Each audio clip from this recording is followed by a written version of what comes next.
let's say that we're going to go to the other side of the fence now. There are guys listening who want to naturally improve testosterone production. What are the big movers? What would you suggest? I mean, it's going to sound like a real crap answer. I don't think there is a bigger way to naturally increase testosterone than adequate sleep and reduction of cortisol. I think hypercortisolemia, stress, probably has the greatest negative impact behaviorally on the endogenous production of testosterone, probably through the pituitary gonadal axis. And how much can it move the needle? Probably to the tune of 300 or 400 nanograms per deciliter.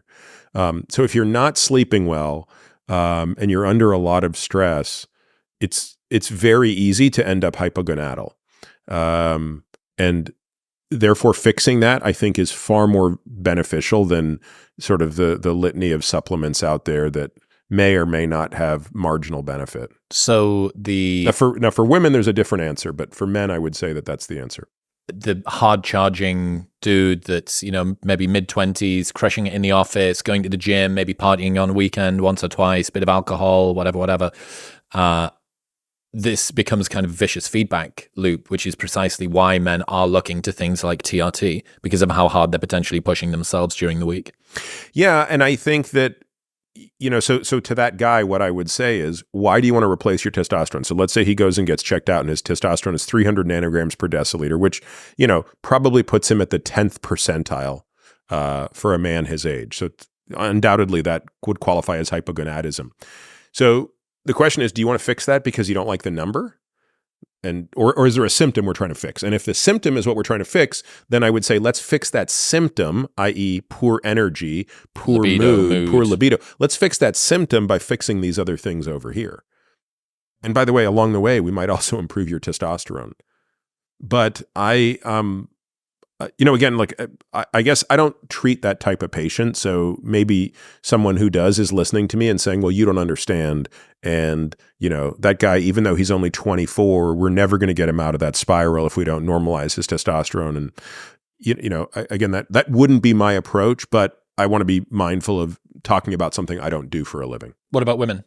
Yeah, I think with women, we have one more trick up our sleeve, which is DHEA.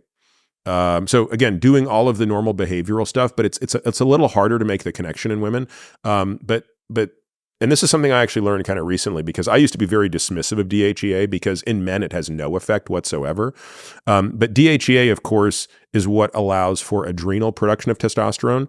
And the reason it has no impact on men is if you increase a guy's testosterone by 40 milligrams per deciliter, which is about what you're going to get from adrenal production if you maximize it, you don't move the needle at all. So taking a guy from 300 to 340 is doing nothing. But if you took a woman from 40 to 80... What's a typical woman's range? Well, it depends by age, and it also somewhat depends on where she is in her cycle. But I would say, normal for a young woman might be 60 to 100 nanograms per deciliter. Mm-hmm. Yeah.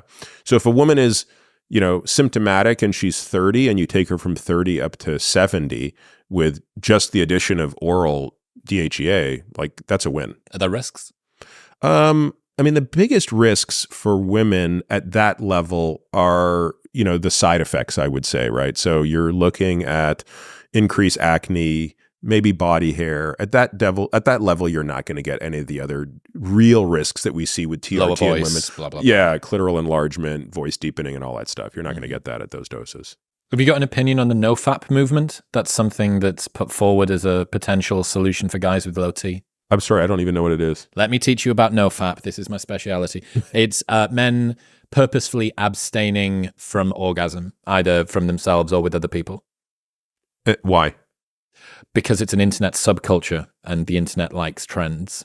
And this has been What does it have to do with the T situation? That there are guys out there who have created a link between the frequency of ejaculation and their masculinity, both inverse relationship or direct relationship. The more that you do it, the more your energy is sapped. I see. Got it. Have you ever seen? Has this ever been clinically observed in any form? I can't say it. If it has, I'm not aware of it.